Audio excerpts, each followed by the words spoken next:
Hi అండి, నమస్తే. నేను మీ దేవిక. రంజాన్ సీజన్లో ఈ జర్దా పులావ్ అంటే చాలా ఇష్టపడే వాళ్ళు ఉంటారు. అండ్ మనం కూడా ఇంట్లో చాలా ఈజీగా చేసుకోవచ్చు.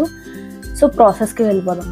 ఇక్కడ నేను బాస్మతి బియ్యం తీసుకున్నానండి. ఒక గ్లాస్తో తీసుకున్నాను. ఫస్ట్ అది కొంచెం వాటర్తో వాష్ చేసేసుకొని నానబెట్టుకోవాలి. ఒక అరగంట నానబెట్టుకుంటే సరిపోతుంది. అరగంట నుంచి గంట వరకు నానబెట్టుకోండి. లేదా ఇమీడియట్గా చేసుకోవాలంటే ఒక హాఫ్ అన్ అవర్ నానబెడితే సరిపోతుంది. తర్వాత వాటర్ పెట్టుకొని దానికి సరిపడా తర్వాత ఆ నానబెట్టుకుని బియ్యం వేసుకొని 80% వరకు కుక్ చేసుకోవాలండి.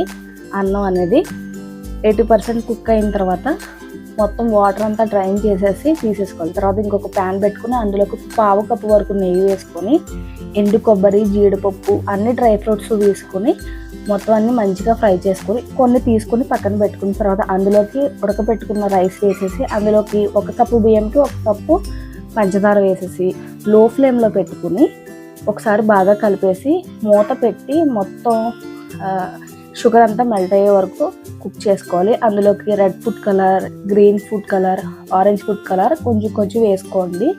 మూత పెట్టుకుని ఒకసారి కలిపేసుకొని ఇప్పుడు షుగర్ అంతా మెల్ట్ అయింది కదా, ఆ షుగర్ అంతా కుక్ అయిపోయే వరకు కూడా లో టు మీడియం ఫ్లేమ్లో పెట్టుకుని కుక్ చేసుకుని తర్వాత dry fruits, cherries, tutti frutti green, red, ఇంకా డెకరేషన్కి మనం ఏం కావాలో అవన్నీ యాడ్ చేసుకోవచ్చు.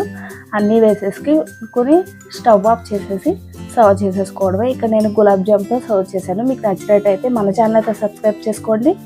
మీ ఫ్రెండ్స్ రిలేటివ్స్కి